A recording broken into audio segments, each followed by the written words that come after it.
जय गणेश जी, जय गुरु जी।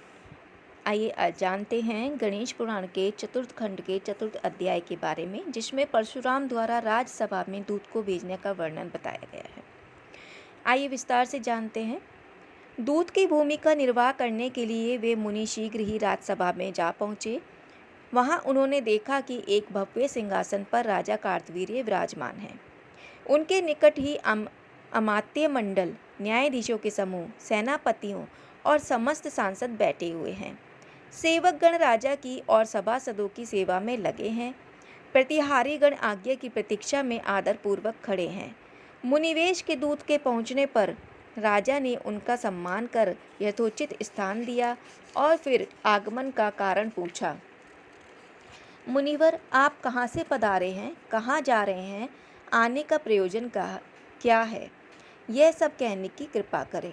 दूत ने कहा, राजन, मुझे जामदग्नि परशुराम जी ने आपके पास भेजा है। उनका कहना है कि आपने उनके पिता का वध कर दिया, वह भी निरपराध। उनके वध से आपका कोई प्रयोजन भी तो सिद्ध नहीं हुआ। आपका यह कार्य वस्तुतः दंडनीय है। इसलिए आप अपने सब भाइयों के सहित युद्ध के लिए तैयार हो जाइए। अपने समस्त सजातियों को भी साथ ले लीजिए, जिससे कि आपके मन में यह न रहे कि मैं अकेला ही मारा गया। महाराज, यहाँ नर्मदा तट पर अक्षयवट विद्यमान है, वहीं भृगु ऋषि विद्यमान है। आपको वहीं जाकर युद्ध करना चाहिए। कार्तवीर्य ने दूत की बात शांतिपूर्वक सुनी और बोला, मुनिनाथ, वस्तुतः उस समय मैं कुछ भ्रमित सा हो गया था। फिर भी क्षत्रियों का स्वभाव ही युद्ध करने का है। जब महर्षि भृगु या परशुराम जी युद्ध को बुलाते हैं तो टाल भी कैसे सकता हूँ। किंतु एक विचार बाधक बना है। क्षत्रिय और ब्राह्मण में युद्ध कैसा? दूत ने कहा, नरेश्वर, ब्राह्मण से युद्ध का आरंभ तो तुम्ही ने किया था। तुम्ही ने निरपराध महर्षि जमदग्नि की नृशंस हत्या की थी।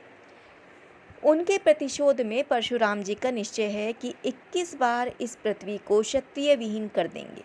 उन्होंने जो कहा है वह मैंने तुम्हें कह दिया है। अब तुम्हारी इच्छा, युद्ध करो या ना करो। यह कहकर मुनि रूप दूत चले गए। इधर राजा ने मंत्रियों और सेनापतियों से परामर्श किया। अब क्या किया जाए? परशुराम ने युद्ध करने का निश्चय किया है तो करना ही होगा। यदि हम स्वयं निश्चित स्थान पर नहीं पहुंचेंगे तो धर्म की हानि होगी और संभव है कि फिर वह यहीं आकर युद्ध करने लगे। अमात्यों ने कहा, महाराज, वैसे तो हमारी सेना अत्यंत प्रबल है। यदि देवराज इंद्र भी आकर युद्ध करने लगे तो हमसे जीत नहीं सकते। तब वह बेचारा मुनि कुमार हमसे क्या लोहा ले सकेगा। सेनापतियों ने भी अमात्यों की बात का अनुमोदन किया। इससे राजा को कुछ सांत्वना तो मिली, किंतु वह परशुराम के हठी स्वभाव और मंत्र सिद्धि से अपरिचित नहीं था। इसलिए वह आशंका और चिंता के कारण अब अस्थिरचित ही रहा। आइए आगे जानते हैं कार्तवीर्य और उसकी रानी का संवाद कथन। राजा की आज्ञा पाकर सेनाएं तैयार हो की जाने लगी और जब राजा ने युद्ध के लिए जाने का विचार किया तब उनकी भार्या ने उनसे कहा, प्राणनाथ, आप मुनि कुमार से युद्ध के लिए ना जाइए। वह बड़ा दुर्धर्ष और तपसिद्ध है। सुना है कि उसने भगवान आशुतोष को प्रसन्न करके क्षत्रियों को नष्ट करने की योजना बनाई है। इसलिए ऐसे व्यक्ति से युद्ध करना उचित नहीं है। राजा ने कहा, प्रिय, यदि मैं नहीं जाऊंगा तो वो वहीं आ जाएगा। उस स्थिति में भी युद्ध करना ही होगा। इसलिए अच्छा हो अपनी भूमि पर युद्ध ना हो। रानी ने कहा, स्वामीन, आप उससे अपने अपराध की क्षमा मांग लीजिए। शरण में जाने पर भगवान भी अपने अपराधी को क्षमा कर देते हैं। फिर ब्राह्मण चाहे कैसा भी क्रोधी हो, अपने सात्विक गुणों के कारण क्षमाशील भी होता है। संभव है वह भी आपको क्षमा कर दें। राजा कार्तवीर्य बोला, कांते, तुम्हारा कथन ठीक भी हो सकता है, किंतु मुझे वैसी आशा नहीं है। परशुराम बड़ा हठी है, वह कभी क्षमा नहीं करेगा। फिर मेरे मन और प्राण में भी इस समय क्षोभ हो रहा है। मेरा अंग अंग फड़क रहा है युद्ध के लिए, किंतु बहुत अशुभ स्वप्न दिखाई दिया है।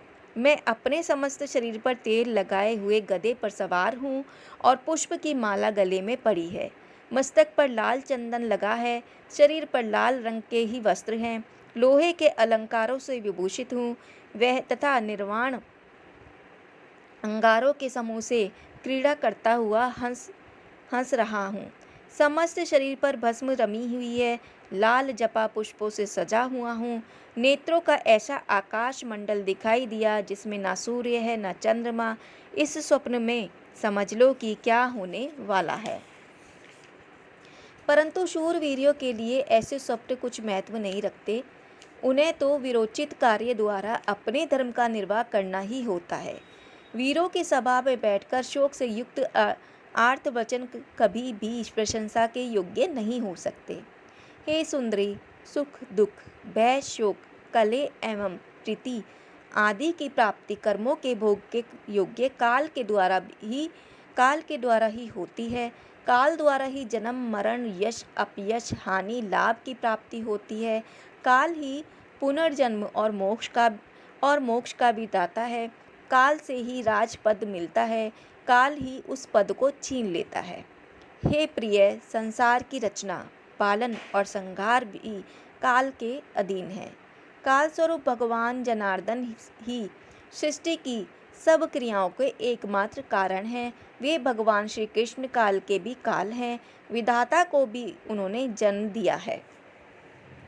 हे सती, बिना उन भगवान की इच्छा के एक भी पत्ता नहीं हिल सकता। वे चाहें जब चाहें जो कुछ कर सकते हैं। वे संहार करने वाले के भी संहार हरता है, इसलिए उनका तिरस्कार को कोई भी नहीं कर सकता। वे ही कर्म वालों को उनके भले बुरे कर्मों के फल दिया करते हैं। जिसे मरना है वह मरेगा ही, और जिसका मरण काल नहीं आया उसे कोई मार नहीं सकता। इसलिए भगवान को जो करना होगा वह अवश्य होकर रहेगा।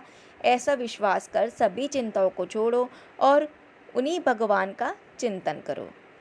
यह कहकर राजा कार्तवीर्य ने अपनी प्रियतमा रानी मनोरमा को सांत्वना दी तथा अमात्यों को आदेश दिया कि युद्ध काल में वे राज्य की ठीक प्रकार से देखभाल और प्रजापालन का कार्य करते रहें, और फिर सेनापतियों को आज्ञा दी कि सेना को नर्मदा तट की ओर प्रस्थान करने के लिए कूच का डंका बजा दिया जाए।